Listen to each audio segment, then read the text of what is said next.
नमस्ते। आपका राष्ट्रीय कर्तव्य चैनल पर फिर से एक बार स्वागत है।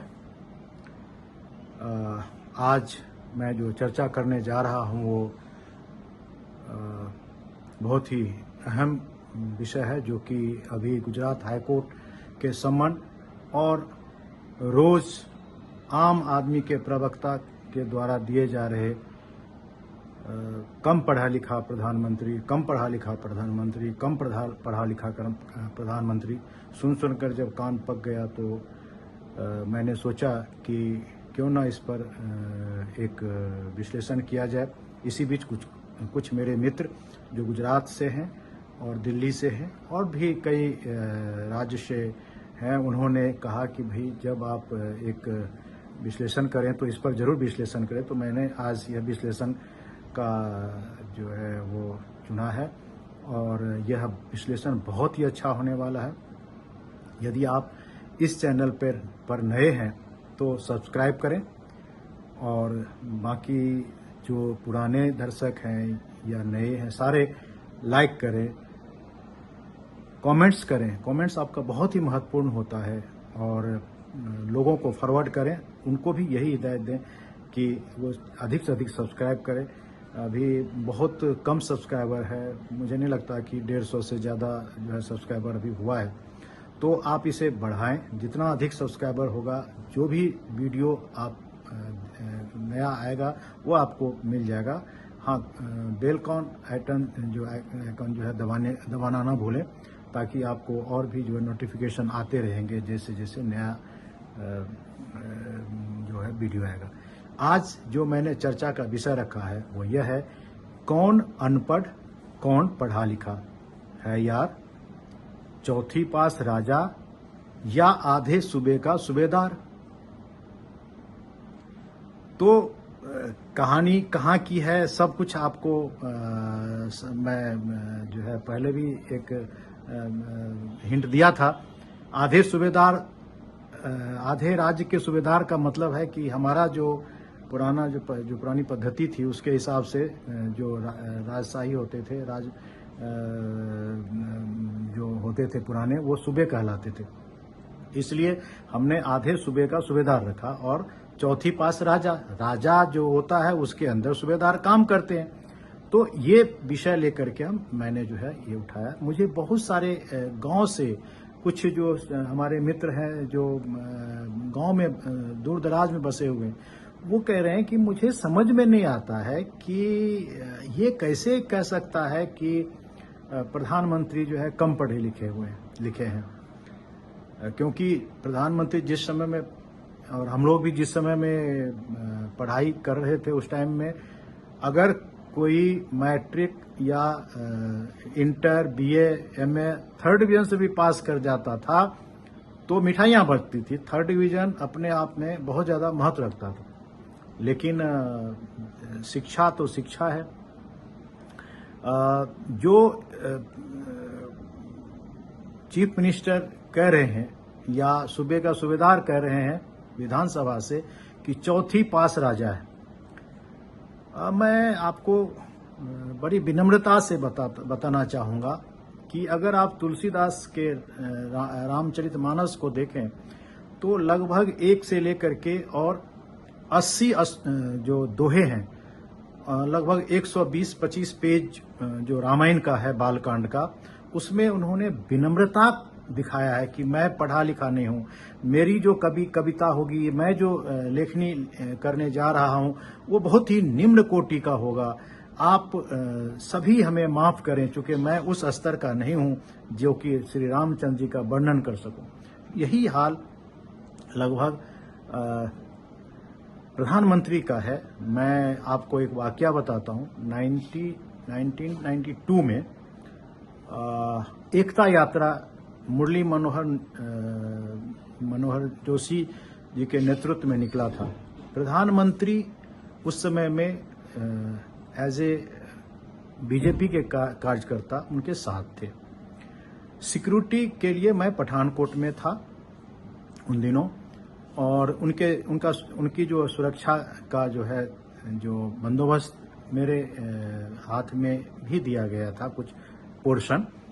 तो उस दौरान जो मैंने उस समय के नरेंद्र मोदी जी को जो सुना और जो देखा, मैं उसको उस वाकया को बताता हूं कि वो एक बहुत अच्छे लिसनर हैं और वो लिसनर ऐसे लिसनर हैं कि हर चीज को बड़ी गंभीरता से सुनते हैं और जो सुनता है वो फलदार वृक्ष की तरह है जो कि झुका रहता है। कभी भी प्रधानमंत्री ने ये नहीं कहा कि मैं पढ़ा लिखा, उन्होंने ये कहा कि मैं क्लास अटेंड नहीं किया था, मैं स्कूल जाने का जो है सौभाग्य मुझे नहीं मिला, मैं अनपढ़ हूं। वो जो कहना चाह रहे हैं वो तुलसीदास वाली जो है जो भावना है, उस भावना को उन्होंने व्यक्त किया था अपने किसी इंटरव्यू के दौरान। उसको उन्होंने उठा करके जो आधे सूबे के सूबेदार हैं वो जो है कह रहे हैं कि जो उन्होंने खुद कहा है कि वो पढ़े लिखे नहीं है।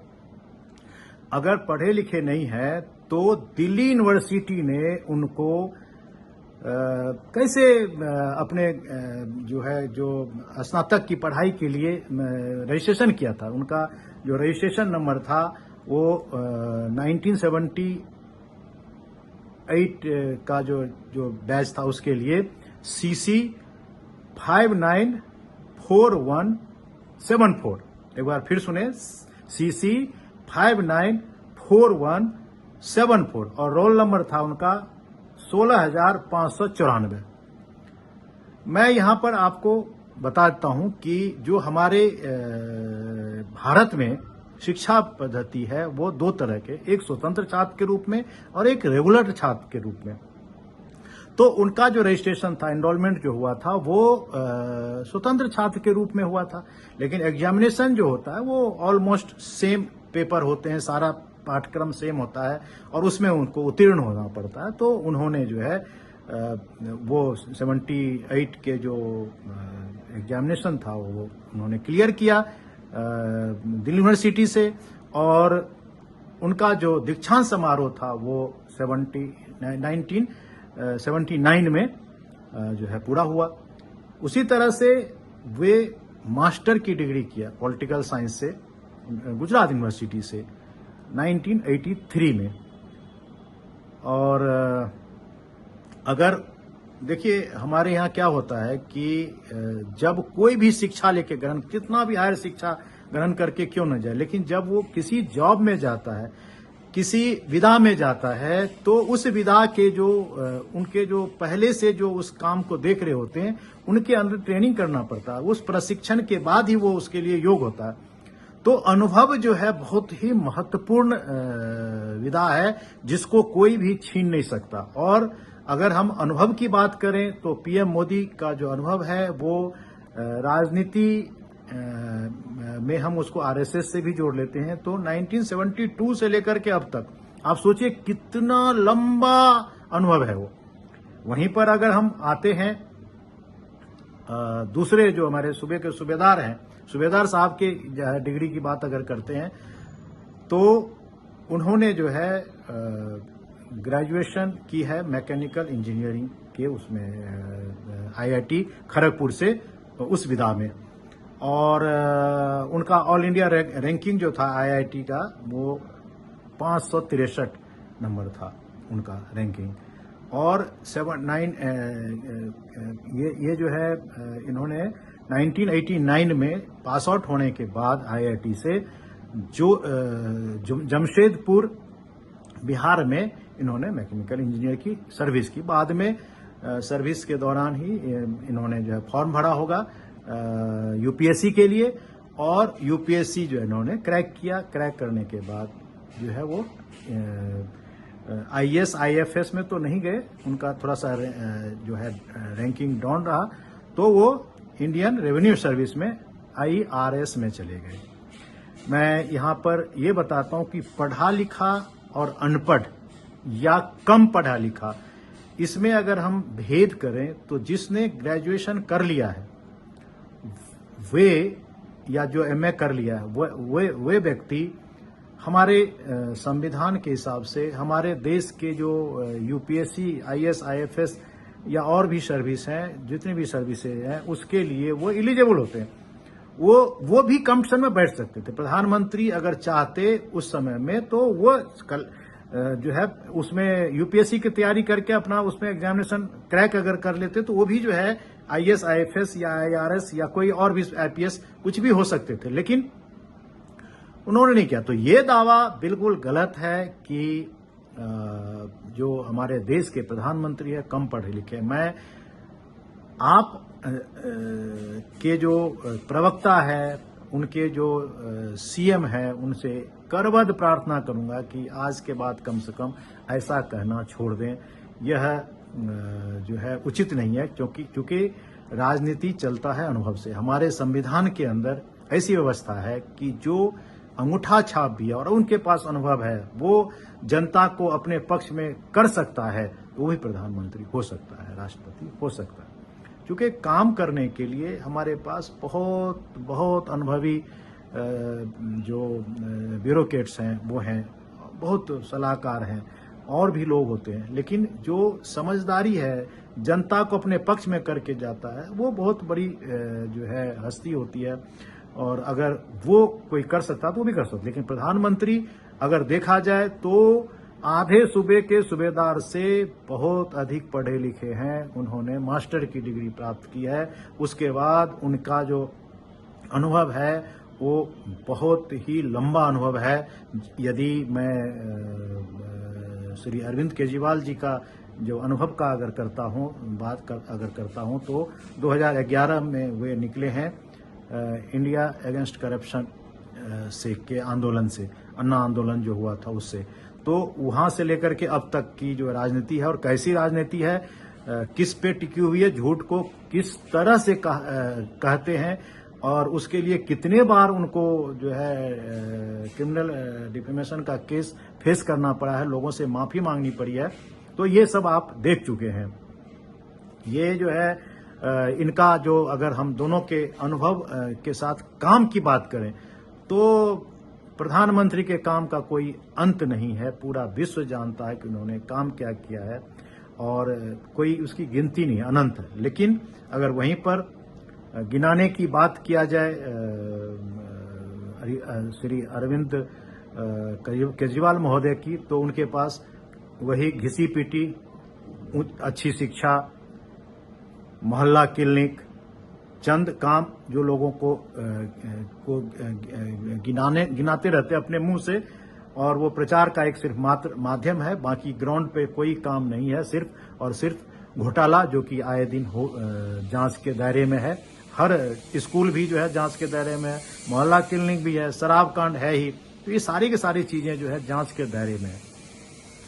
तो चूंकि लोगों का ये मांग था कि इस तरह का वीडियो एक बनाया जाए जिसमें कि जो प्रधानमंत्री हैं, जो कि इतने यशस्वी, तेजस्वी और बहुत सुनने वाले हैं, सुन करके उस पे मंथन करके निर्णय लेने वाले हैं, जो कि देश के समक्ष सबको दिखाई दे रहा है, ऐसे प्रधानमंत्री के लिए यह कहना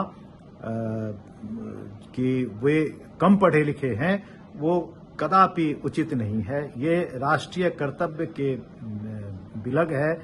और लोगों का कहना यह है कि इससे कोई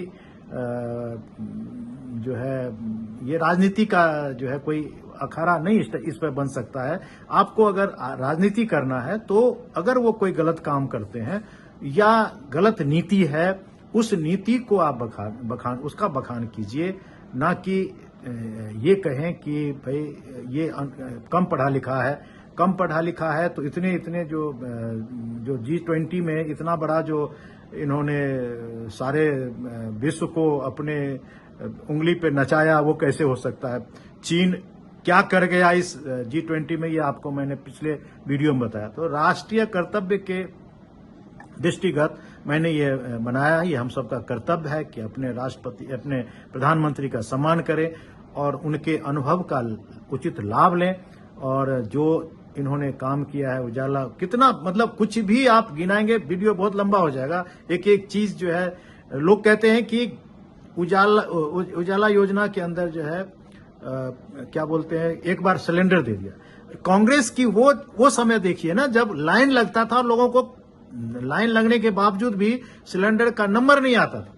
और उन्होंने दे दिया कि भाई गृहिणी जो है कम से कम धुएं से तो बच सके। अब कुछ चंद एक पैसे जो है खर्च तो करने पड़ेंगे। पहले भी लकड़ी खरीद करके खाना बनाते पकाते, तो अब गैस खरीद करके पकाया जाए। जो गैस सिलेंडर का रेट है वो मुझे नहीं लगता कि बहुत ज़्यादा है। दूसरे देशों को देखें और महंगाई देखें, उसके हिसाब से नहीं बहुत ज़्यादा है, क्योंकि ये सब सारे चीज़ें जो है जो लेबर का मजदूरी है उसके ऊपर निर्भर करता है कि कितना उसको मजदूरी मिलता है और कितना वो खर्च कर सकता है। ये लंबा वीडियो हो जाएगा, कहने को बहुत कुछ है, लेकिन राष्ट्रीय कर्तव्य को ध्यान में रखते हुए मैंने ये वीडियो बनाया है।